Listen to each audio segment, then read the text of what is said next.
नमस्कार, मेरो युट्युब च्यानलमा स्वागत छ।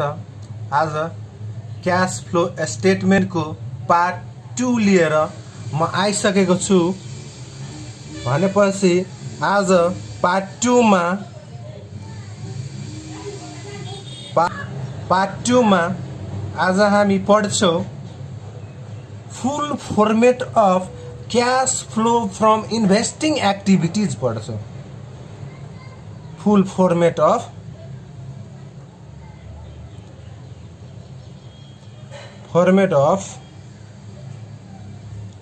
cash flow from investing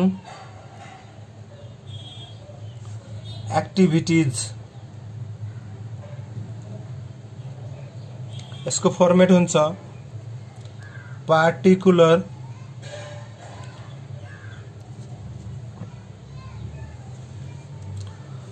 amount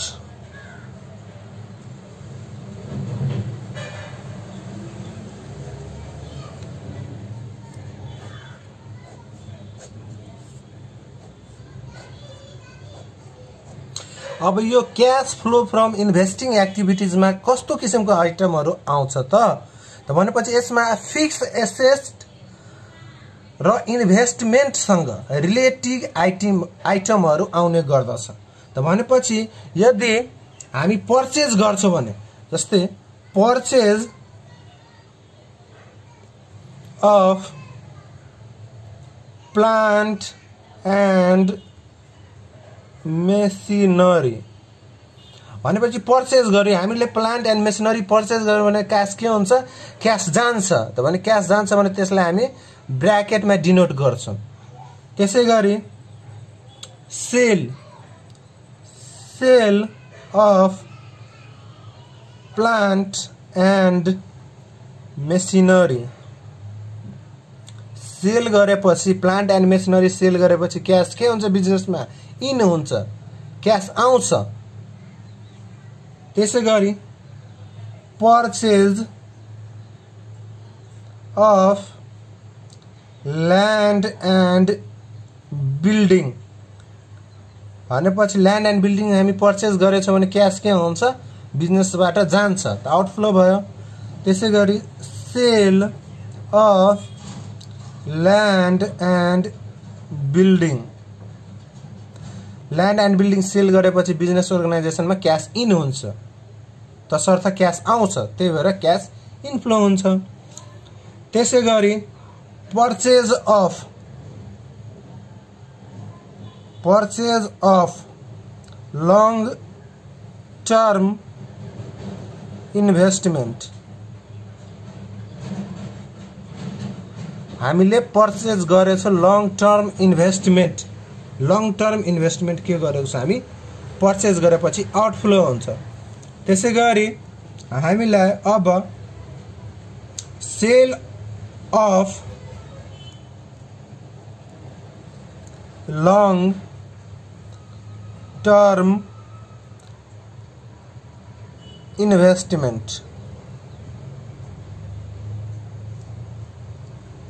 sale गरेपछि के हुन्छ? क्याश बिजनेस अर्गनाइजेसनमा इन हुन्छ। त्यसैगरी अब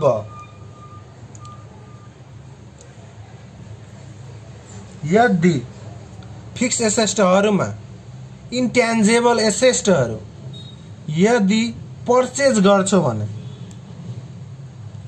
पर्चेज अफ गुडविल त्यसैगरी ट्रेडमार्क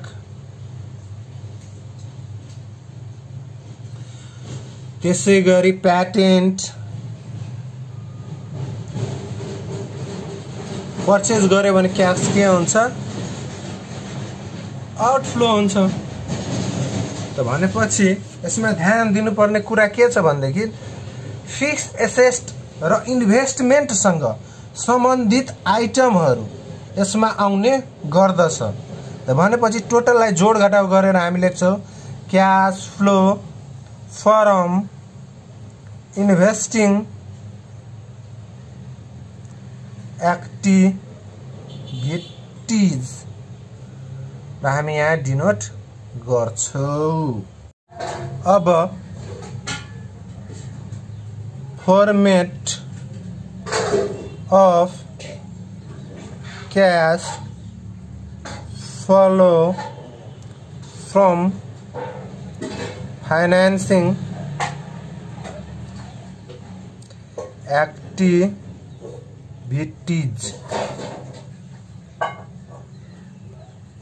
त्यसको पनि फर्मेट के हुन्छ, सेम माथि जस्तै हुन्छ, पार्टिकुलर हुन्छ।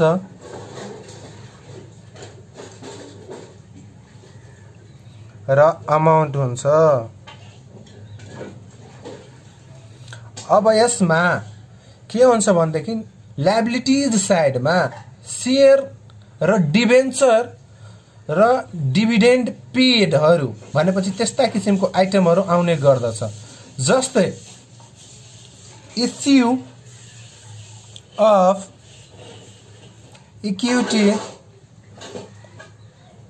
शेयर क्यापिटल भनेपछि इस्युड गरेपछि शेयर क्यापिटल बढ्छ भनेपछि क्याश बिजनेस अर्गनाइजेसनमा इन हुन्छ, क्याश आउँछ। Issue of preference share capital यो पनि सिमिलरली के हुन्छ भन्दाखेरि बिजनेस अर्गनाइजेसनमा क्याश आउँछ। त्यसैगरी इस्यू अफ डिबेन्चर इस्यु गरेपछि के हुन्छ, बिजनेस अर्गनाइजेसनमा क्याश आउँछ। त्यसैगरी यदि लोन ब्रोड लियो भनेपछि लङ टर्म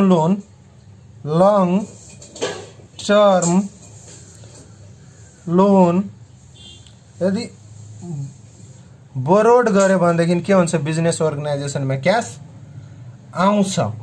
त्यसैगरी इन्क्रिज इन शेयर प्रिमियम यदि हामी शेयर प्रिमियममा जारी गरिदियो भनेदेखि के हुन्छ, क्याश बिजनेस अर्गनाइजेसनमा आउँछ। त्यसैगरी यदि लोन पेमेन्ट गरियो भनेदेखि repayment of long term loan हामी पेड गरेपछि के हुन्छ, बिजनेस अर्गनाइजेसनमा क्याश आउट हुन्छ। त्यसैगरी रिडेम्पसन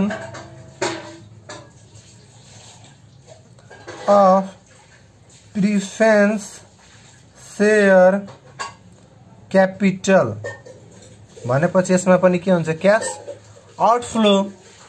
त्यसैगरी डिभिडेन्ड पेड यदि डिभिडेन्ड शेयर होल्डरहरूलाई डिभिडेन्ड बाडियो भनेदेखि के हुन्छ, क्याश आउटफ्लो हुन्छ।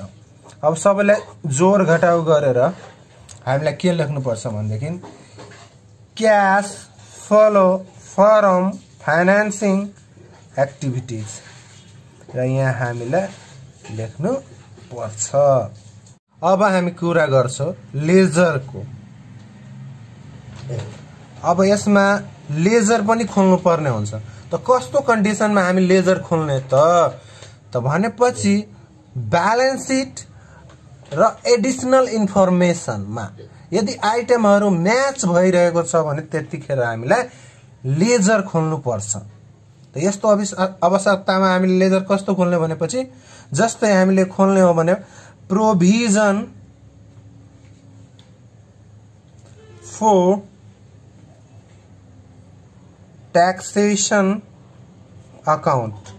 अब प्रोभिजन फर टैक्सेशन अकाउंट यदि हामीले खोल्नु छ भने अब प्रोभिजन फर टैक्सेशन भनेपछि के हो, लायबिलिटीज हो।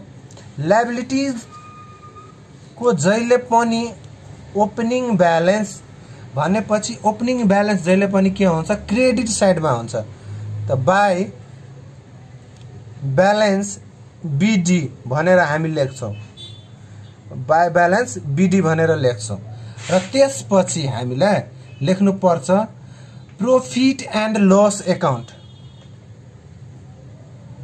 प्रॉफिट एन्ड लस अकाउन्ट लेख्छौं अमाउन्ट र प्रोभिजन फर ट्याक्सेसन को क्लोजिङ ब्यालेन्सलाई हामी यहाँ हेराउँछौँ टु ब्यालेन्स सिडी भनेर। र त्यसपछि यदि डीआर साइडमा थप्नु पर्यो भनेदेखि यहाँ हामी लेख्छौँ बैंक अकाउन्ट। यसलाई हामी ट्याक्स पेड पनि भन्छौँ, ट्याक्स पेड।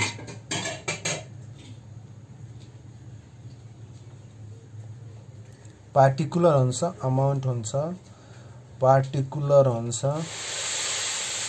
अमाउन्ट हुन्छ। लेफ्ट साइडमा डीआर हुन्छ भने राइट साइडमा सीआर हुन्छ। त्यसैगरी अर्को लेजरमा हो। अर्को लेजर यदि हामीलाई प्रोभिजन फर डिभिडेन्ड को खोल्नु छ भनेदेखि प्रोभिजन फर डिभिडेन्ड को खोल्नु छ भनेदेखि लेजर सेम हुन्छ, माथिको जस्तै लेजर हुन्छ। अब लेजरमा के हुन्छ भनेदेखि particular amount, particular amount, particular amount. यसमा पनि डीआर सीआर। अब यसमा पनि हामीले के लेख्नु पर्छ भनेदेखि यो प्रोभिजन फर डिभिडेन्ड भनेपछि लायबिलिटीज हो। लायबिलिटीज को ब्यालेन्स जहिले पनि के हुन्छ क्रेडिट साइडमा ओपनिङ ब्यालेन्स हुन्छ भनेपछि बाई ब्यालेन्स बीडी भनेर यहाँ हामी लेख्छौँ र टु ब्यालेन्स सीडी भनेर यहाँ हामी लेख्छौँ। त्यसपछि जुन क्वेशनमा दिएको हुन्छ नेट प्रॉफिट हामी यहाँ लेख्छौँ, नेट प्रॉफिट यहाँ लेख्छौँ र दुवै साइड जोडेर हामी जुन साइड बढी एमाउन्ट हुन्छ जुन साइडको त्यति एमाउन्ट लेख्छौँ र यहाँ हामी लेख्छौँ बैंक एकाउन्ट लेख्छौँ र ब्र्याकेटमा यसलाई जसलाई भन्छ डिभिडेन्ड, डिभिडेन्ड पेड भन्छ, डिभिडेन्ड पेड। यो डिभिडेन्ड पेड आयो। अब अगाडि जाउँ, अब अगाडि जाउँ। अब भनेपछि यदि फिक्स एसेट पर्चेज गर्यो भनेदेखि त्यसको लेजर कस्तो हुन्छ त जस्तै म एउटा बनाइरहेको छु प्लान्ट एकाउन्ट बनाइरहेको छु भनेपछि प्लान्ट के छ, प्लान्ट भनेपछि फिक्स एसेट छ। त यदि फिक्स एसेट को लेजर खोल्नु पर्यो भनेदेखि हामीलाई के गर्नु पर्छ त त्यसको पनि लेजर हामीलाई फर्मेट सेम बनाउनु पर्छ। पार्टिकुलर अमाउन्ट, पार्टिकुलर अमाउन्ट, यसमा पनि डीआर र सीआर। अब यो प्लान्ट भनेपछि त फिक्स एसेट हो। फिक्स एसेट को जहिले पनि ब्यालेन्स ओपनिङ ब्यालेन्स डेबिट साइडबाट स्टार्ट हुन्छ। ब्यालेन्स बीडी भनेर यहाँ लेख्नु पर्छ र यहाँ हामीले लेख्नु पर्छ बाई ब्यालेन्स सीडी भनेर यहाँ लेख्नु पर्छ। अब जाऊ, अब यसमा के लेख्नु पर्छ भनेदेखि यदि प्लान्ट बेचेको छ भनेदेखि बाई बैंक भनेर लेख्नु पर्छ, बैंक एकाउन्ट जसलाई हामी ब्र्याकेटमा सेल्स पनि भन्छौँ। त यहाँ हामीलाई लेख्नु पर्छ।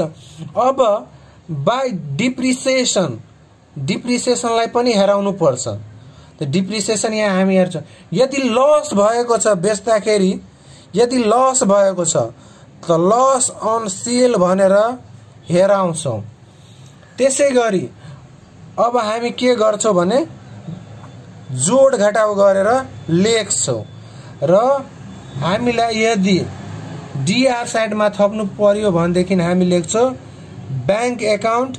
डीआर साइड भनेपछि थप्नु पर्यो भनेदेखि के बुझ्नु पर्छ भनेदेखि पर्चेज, प्लान्ट पर्चेज गरेको छ भनेको बुझ्नु पर्छ। अब जब अर्को फिक्स एसेट को अर्को इन्भेस्टमेन्ट अकाउन्ट, इन्भेस्टमेन्ट अकाउन्ट। अब इन्भेस्टमेन्ट अकाउन्टमा के हुन्छ भनेदेखि यसको पनि फर्मेट सेम उस्तै हुन्छ भनेपछि जति हामी लेजर खोल्छौँ सबैको फर्मेट सेम हुन्छ, सबैको फर्मेट के हुन्छ सेम हुन्छ। पार्टिकुलर अमाउन्ट हुन्छ, पार्टिकुलर अमाउन्ट हुन्छ, डीआरसीआर हुन्छ। अब इन्भेस्टमेन्ट के हो त यो भनेपछि ब्यालेन्स सिटको आइटम हो। ब्यालेन्स सिटको आइटम भनेपछि एसेट हो। त एसेटको जहिले पनि मैले के भनेको थिएँ कि ओपनिङ ब्यालेन्स जहिले पनि कुन साइडबाट सुरु हुन्छ, डेबिट साइडबाट सुरु हुन्छ र क्लोजिङ ब्यालेन्स भनेपछि क्रेडिट साइडमा लेख्नु पर्छ। यदि इन्भेस्टमेन्ट बेच्दाखेरि प्रॉफिट भएको छ भनेदेखि प्रॉफिट अन सेल लेख्नु पर्छ र यहाँ जोड घटाउ गरेर लेख्नु पर्छ र यहाँ हामीलाई हेराउनु पर्छ बैंक अकाउन्ट, जसलाई हामी सेल्स पनि भन्न सक्छौं र यो आइटमहरूलाई सम्बन्धित एक्टिभिटीजमा हेराउनु पर्दछ।